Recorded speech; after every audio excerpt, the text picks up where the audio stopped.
అలా కాంగ్రెస్ భూస్థాపితం అయిపోయి బీజేపీ వస్తుందా, వేరే పార్టీ వస్తుందా, జేడీయూ వస్తుందా, అది పక్కకు పెడదాం. కాంగ్రెస్ స్టేబుల్గానే ఉన్నది, ప్రభుత్వం స్టేబుల్గానే ఉన్నది. కాకపోతే పొలిటికల్ స్టెబిలిటీ మాత్రం ఆడ కరెక్ట్గా లేదు. రిబెల్ గ్రూప్లు స్టార్ట్ అయిపోయినాయి. సెంట్రల్ కమాండ్ ఏఐసీసీకి కూడా మొత్తం తెలుసు ఇప్పుడు సిద్ధరామయ్యను జరపడం అనేది కంప్లీట్గా ఒక పొలిటికల్ సూసైడ్ అవుతుందని. అయితే ఇప్పుడు మళ్ళీ శివకుమార్ గారి రియాలిటీ చెక్ ఏంది అని అంటే, శివకుమార్ గారు సీఎం కావాలనుకుంటారా? ఎస్, ఖచ్చితంగా కావాలనుకుంటారు. బట్ సిద్ధరామయ్య గారిని రీప్లేస్ చేయగలుగుతారా? సవ్వాలే లేదు. నేను ఛాలెంజ్ చేస్తున్నా, డంకెప్పే చోటు చెప్తున్నా, అసలు కుదరదు. అది ఆ విషయం ఆయనకు కూడా తెలుసు పాపం. ఇంకా కరెక్ట్గా చెప్పాలని అంటే ఇమ్మీడియట్ టేక్ ఓవర్ శివకుమార్ గారికి ఉంటుందా అంటే అసలే ఉండదు. రాహుల్ గాంధీ గారు ఏమైనా అష్యూరెన్స్ ఇస్తారా అంటే ఆయనకే అష్యూరెన్స్ లేకపోయా డీకే శివకుమార్ గారికి ఏమి ఇస్తాడు?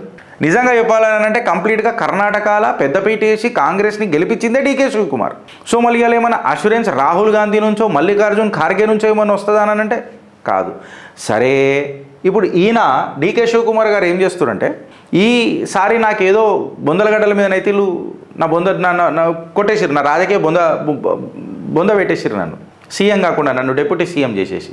ఆయననే అన్నాడు, అసలు నాకు డిప్యూటీ సీఎం కావాలని ఇష్టం లేదు, నాకు ఇప్పటికే టీపీసీసీ మన కర్ణాటక పీసీసీ ప్రెసిడెంట్ అయిపోయి నేను చాలా రోజులు ఉన్నా, ఎన్ని రోజులు ఈ భారం మొయ్యాలా, ఇంకా నేను కొత్త పదవికి పోతామని అనుకుంటున్నా, ఎక్సెట్రా ఎక్సెట్రా అని ఆయన ఇండైరెక్ట్గా ఏమన్నా అంటే సిద్ధరామయ్య మీరు దిగితే నేను ఎక్కుతా అని అన్నట్టు ఆయన ఒక సంకేతం ఇచ్చిండు.